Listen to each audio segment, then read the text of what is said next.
Hello, I'm Katie. I'm Ashley. And today we're going to be going through our D3 prototype for the app Senses, which is an app for people with sensory sensitivities. So our problem space is specific to people with auditory sensory sensitivities who are looking to navigate live public community events such as music festivals or concerts, in which they're looking to reduce their overstimulation and have an engaging and integrated experience with those events.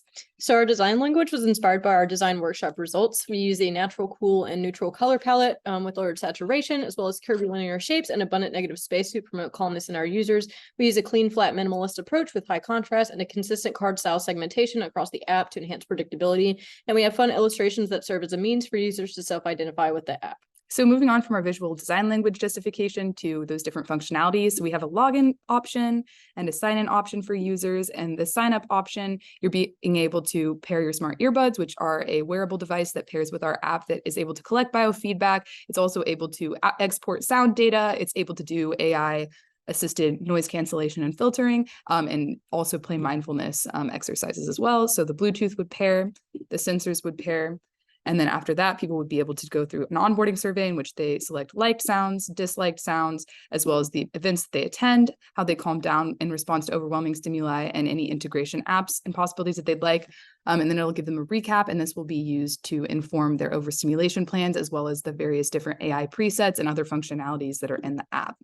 So moving on, we have our quick start page, which is essentially the homepage of the app. So when you open the app, after you've already logged in or signed up, you're able to see different plans that you have selected as the user, as well as different soundscapes, the AI sound filtration, guided breathing, or any other chosen coping mechanisms that you have favorited and essentially want to have as those immediate response exercises. So moving on to noise cancellations, we have AI presets for multiple different situations. In the middle, we have the environment level of noise, and then you're able to augment that to be less loud or more loud depending on what you want. So these bars are those AI presets originally, and then you're able to change them by sliding up or down based on user preferences, and have an AI teaming interaction. And then after that, you're able to also hit the auto adjust button to go back to those AI presets.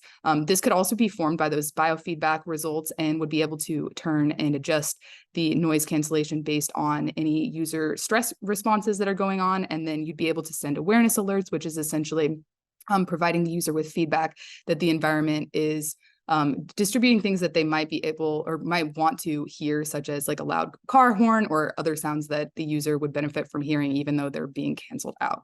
So moving on to the calming exercises page. So we have a guided breathing exercise in which people are able to breathe in and out, and have haptic vibration, as well as biofeedback integration, which, as you can see with these rain clouds, would be able to sync with the user's current stress levels and be able to indicate to them when they're calming down in tandem with that breathing exercise.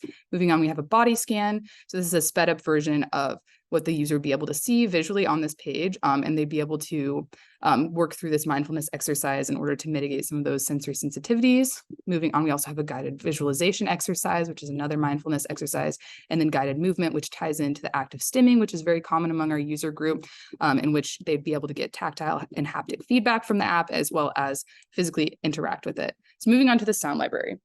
So our sound library, this is where you create your soundscapes. First, you get an AI recommendation from your preferences. You can also, here are the soundscape that you've already created. You can go and create a new one. Here are our categories.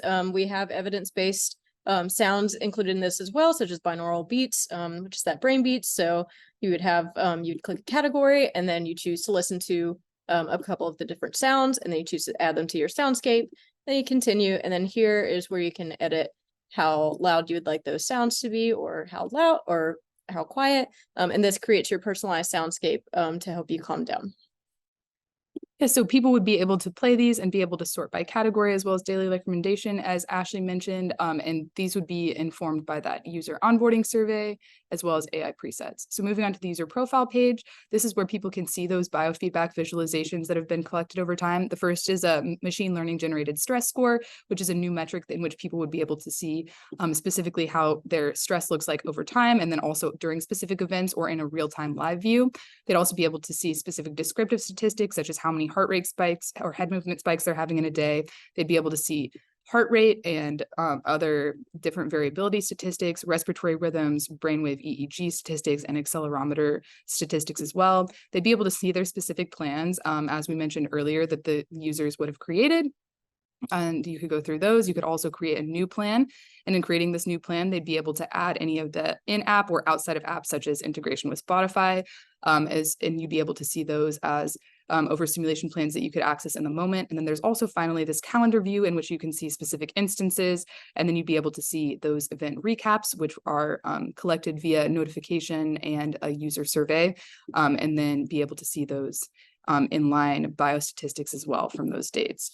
So moving on from our prototype functionality, we're next going to be talking about what specifically we chose this design concept from. So this concept meets all of our design requirements effectively, which we'll go into more detail on later. It also narrows our problem space to specific sound-related overstimulation at live entertainment events, which allows for a highly customized experience and a personal touch. It makes it helpful for the majority of users in our target user base, and also doesn't try to solve this big blanket issue. It gets more specific with what we'd like to alleviate for our users.